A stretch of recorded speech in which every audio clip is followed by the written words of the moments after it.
പറഞ്ഞത് ഡീൽ എന്ന് പറയുന്ന ഒരു ആരോപണത്തിനെ ഇങ്ങനെയുള്ള ചില സീറ്റുകളുടെ അടിസ്ഥാനത്തിൽ ഇത്രമേൽ വലിയ ചർച്ചയാക്കേണ്ടുന്ന ആവശ്യം ഉണ്ടായിരുന്നില്ല. ഇപ്പോൾ വി സതീശന്റെ ഗോൾവൽക്കർ അനുസ്മരണത്തിനെ കുറിച്ച് ആരാണ് പറഞ്ഞിരിക്കുന്നത്? മുഖ്യമന്ത്രി ശ്രീ പിണറായി വിജയൻ തന്നെയാണ്.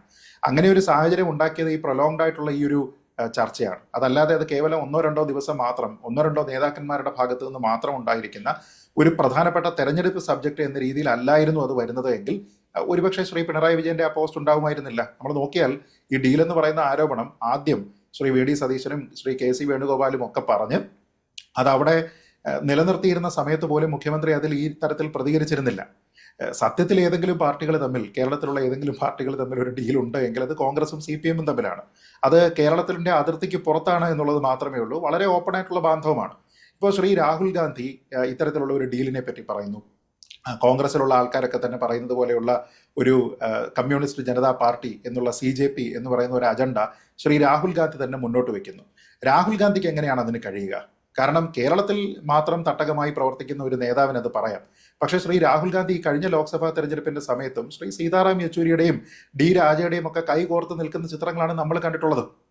അപ്പൊ അങ്ങനെ ഈ കേരളത്തിന് ഉള്ളിൽ ഒരു CPM, കേരളത്തിന് പുറത്ത് വേറൊരു CPM എന്ന രീതിയിലത്തേക്ക് ഒളിഞ്ഞും തെളിഞ്ഞുമുള്ള ഒരു ബന്ധത്തിൽ ഒരു സ്റ്റേറ്റ്മെന്റ് ഒരു കേന്ദ്ര നേതാവ്, പ്രത്യേകിച്ച് ലോക്സഭയിലെ പ്രതിപക്ഷ നേതാവായിട്ടുള്ള ഒരു നേതാവ് അത് പറയുക എന്ന് പറയുന്നത് അനഭിലഷണീയമാണ്. അങ്ങനെയെങ്കിൽ എനിക്ക് കോൺഗ്രസിനോട് ചോദിക്കാനുള്ള, ശ്രീ രാഹുൽ ഗാന്ധിയോട് ചോദിക്കാനുള്ള ഒരൊറ്റ ചോദ്യം മാത്രമേ ഉള്ളൂ.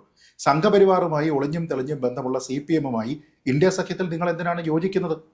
അങ്ങനെയാണെങ്കിൽ ഈ സഖ്യത്തിൽ CPM വേണ്ട എന്ന് നിങ്ങളൊരു നിലപാട് പറയാത്തത് എന്താണ്? CPI-യും CPM-ഉം നമുക്ക് വേണ്ട എന്ന് പറയണം. കാരണം രാഹുൽ ഗാന്ധിക്ക് പോലും ആ തരത്തിലുള്ള ഒരു ആക്ഷേപമുള്ള സ്ഥിതിക്ക് അതുണ്ടാകണം.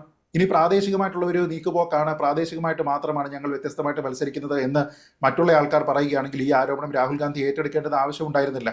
സത്യത്തിൽ ഇവിടെ കോൺഗ്രസിന്റെ ആരോപണം കേട്ടാൽ തോന്നുക ഇപ്പോൾ 2020 കൊടുത്തിരിക്കുന്ന സീറ്റുകളൊക്കെ സ്ഥിരമായിട്ട് BJP ജയിക്കുന്ന മണ്ഡലങ്ങളാണെന്ന് തോന്നിപ്പോകും. ഞാൻ നേരത്തെ പറഞ്ഞതുപോലെ ഒരു 30,000-ഓ 35,000-ഓ വോട്ടുള്ള മണ്ഡലങ്ങളെയാണ് അവർ സാധാരണ A ക്ലാസ് മണ്ഡലങ്ങൾ എന്ന് പറയുന്നത്. അതിലുള്ള ചില മണ്ഡലങ്ങൾ മറ്റൊരു പാർട്ടിക്ക് കൊടുത്തു എന്നതിന്റെ അടിസ്ഥാനത്തിൽ അതിനെ പ്രധാനപ്പെട്ട തെരഞ്ഞെടുപ്പ് വിഷയമാക്കുക എന്ന് പറയുമ്പോൾ ഇവിടെ എത്രയോ ചർച്ച ചെയ്യപ്പെടേണ്ടിയിരുന്ന വിഷയങ്ങൾ, ആരോഗ്യ മേഖലയിൽ, വിദ്യാഭ്യാസ മേഖലയിൽ, ഇൻഡസ്ട്രീസുമായി ബന്ധപ്പെട്ട്, പോലീസിംഗുമായി ബന്ധപ്പെട്ട്, റോഡ് ഡെവലപ്മെന്റുമായി ബന്ധപ്പെട്ട് എത്രയോ വിഷയങ്ങളുണ്ടായിരുന്നു. ആ വിഷയങ്ങളെ മുഴുവൻ ഇത് എടുത്തുകൊണ്ട് പോയിട്ട് ഇവിടെ നാട്ടുകാരുടെ അടുത്ത് ഞങ്ങൾ BJP-യെ പ്രതിരോധിക്കണം. ഒന്ന് ആലോചിച്ച് നോക്കുക. നിയമസഭയിൽ 0 സീറ്റുള്ള ഒരു കക്ഷിയെ പ്രതിരോധിക്കുന്നതിനെ കുറിച്ചാണ് രണ്ട് പ്രധാനപ്പെട്ട ഭരണം നോക്കുന്ന പാർട്ടികൾ തമ്മിൽ അങ്ങോട്ടും ഇങ്ങോട്ടും അടിയുണ്ടാക്കുന്നത്. നീ അവന്റെ കൂടെ അല്ലേ, അവൻ നിന്റെ കൂടെ അല്ലേ എന്ന് അങ്ങോട്ടും ഇങ്ങോട്ടും ചോദിക്കുകയാണ്. കേരളത്തിലെ ഒരു പ്രബല കക്ഷിയായിട്ട് നിയമസഭയിൽ വന്നിട്ടില്ലാത്ത ഒരു പാർട്ടിയെക്കുറിച്ചാണ്.